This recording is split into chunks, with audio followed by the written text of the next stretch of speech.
Hi there, this is Dina, Mindful Stress Solutions, and I wanted to share with you a conversation that I had with my girlfriend the other day because we were having a conversation about ice cream, and everybody loves ice cream, right?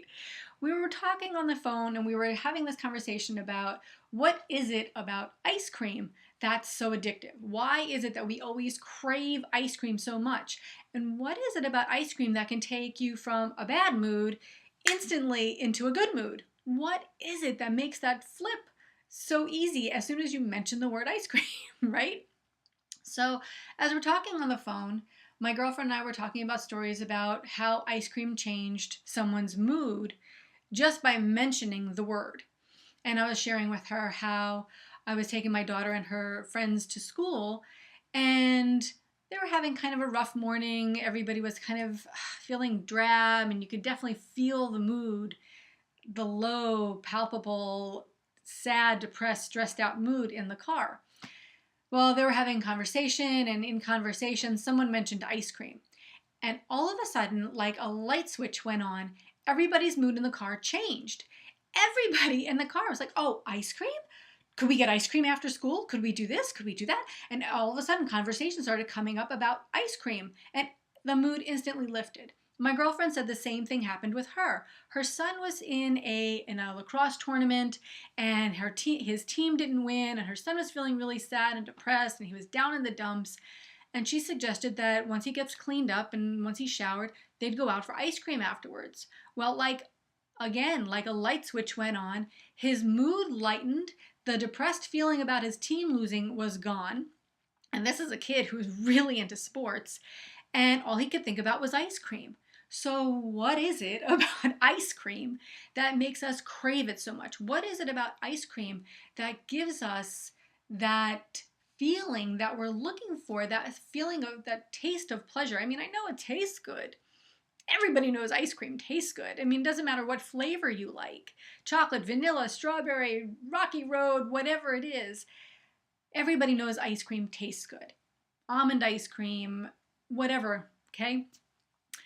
The point is that there's something about ice cream that we yearn for when we're feeling pain. There's something about ice cream that just gives us that feeling of solidarity, that feeling of comfort, that soothing, that feeling of love, of belonging, that feeling of like being wrapped with a blanket and safe that other things just don't do for us. So, what is it? Do you have any ideas? What is it about ice cream?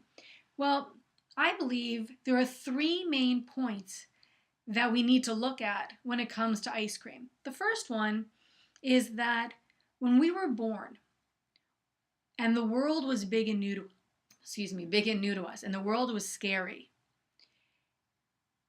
and we started crying, who came to us and took care of us? Our mothers. Most of the time, as a new mom would sit there and say, oh, okay, let me nurse you. Maybe you're hungry. Even every newborn child, when they need comforting, there's mom's milk. When they need anything, when they're crying about something, when they're pain, when they're suffering, when something's going on and there's a cry, there's mom's milk. There's mom. There is mom's milk. And when you have mom, even if she's not giving us milk, because we're being cuddled, because we're being embraced, because we're being loved and nurtured, we associate that with mom and mom's milk. So milk and cream and all of that goes into ice cream. So we're looking for the same nurturing, which is one of the reasons why we crave dairy products so much, is we're looking for that comfort that we had from our mother way back from infancy. The second part of this, number two, which one you like better, is the other part of it is the sugar. Now, when you make ice cream, whether you're making it home or you're buying it at the store, or it could be homemade at your local ice cream shop. Either way, there is a lot of sugar that goes into making ice cream. And what's even worse is that both sugar and the chemical alternatives, no matter what they are addictive. Sugar in itself, it has been classified as an addictive substance, no different than tobacco or alcohol. The alternative, the chemical alternative, is 10,000 times more addictive, and both of them raise our serotonin levels. Both of them release that feel-good chemical that our body is looking for when we're feeling pain, when we're suffering, when we're down in the dumps. We want to be uplifted, right?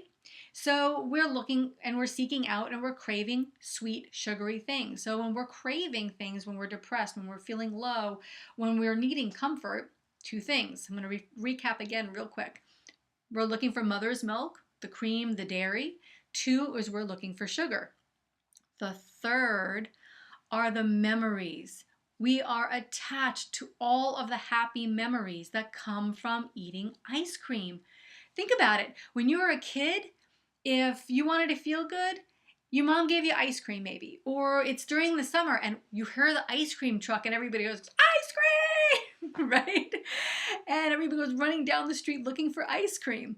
When you want anything, I mean, think about all the good times sitting on the grass and eating your ice cream cone after coming from the ice cream man, or even being at the ice cream parlor and having a sundae or a smoothie or I can't even think, a chocolate shake, things like that.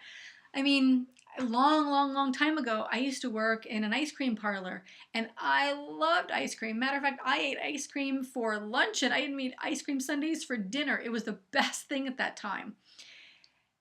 And that's what we're attached to. We've wrapped up and made these amazing attachments to this memory we have of how good ice cream makes us feel, of all the memories, of all the good times we've had with ice cream. Now, I do understand that there are times when we're really down in the dumps.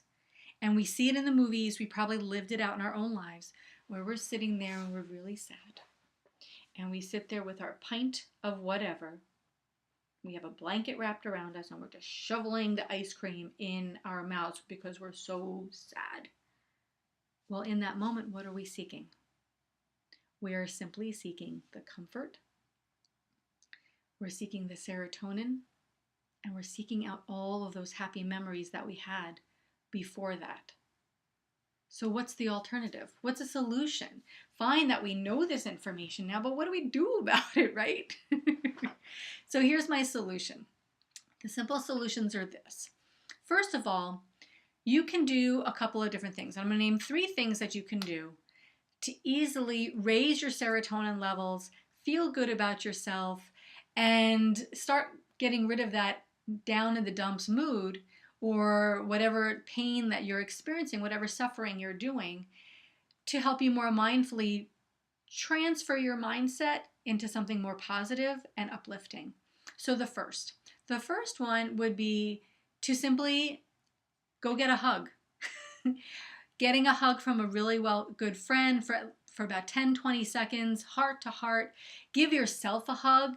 Oh, embrace yourself the same way that you would be embraced, in the same way you would embrace a friend.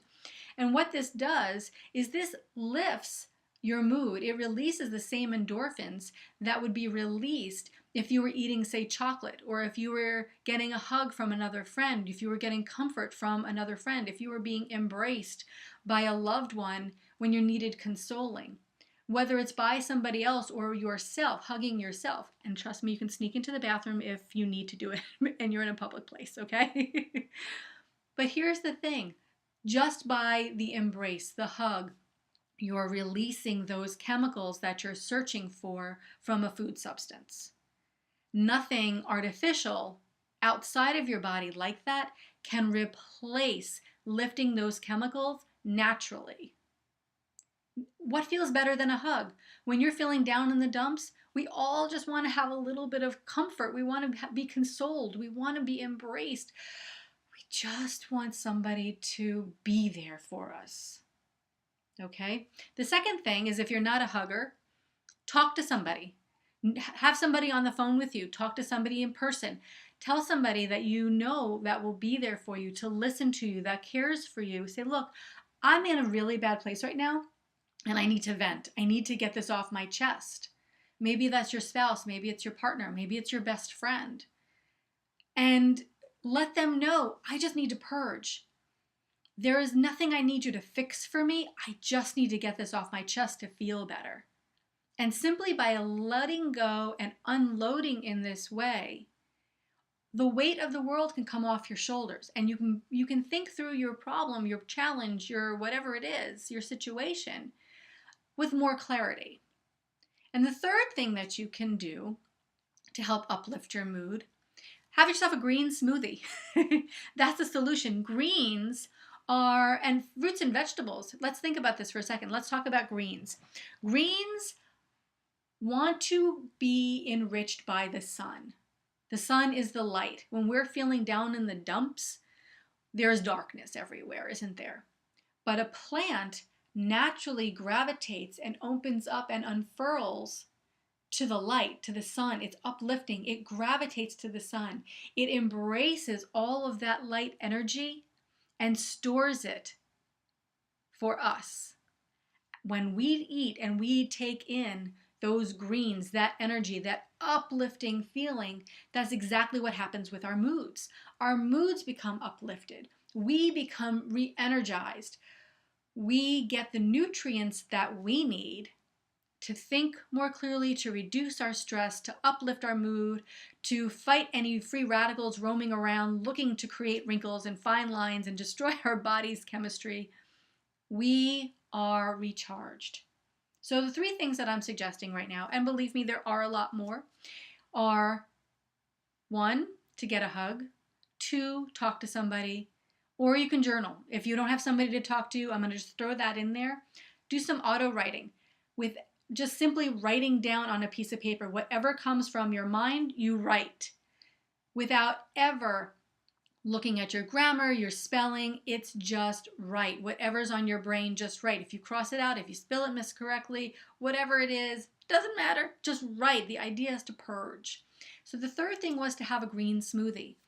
Uplift your mood, uplift your spirits, re-energize, reintroduce nutrients into your body that every single part of your body needs to be able to handle the difficult situation that you're in with a lot more ease, with a lot more balance, and with a lot more nourishment.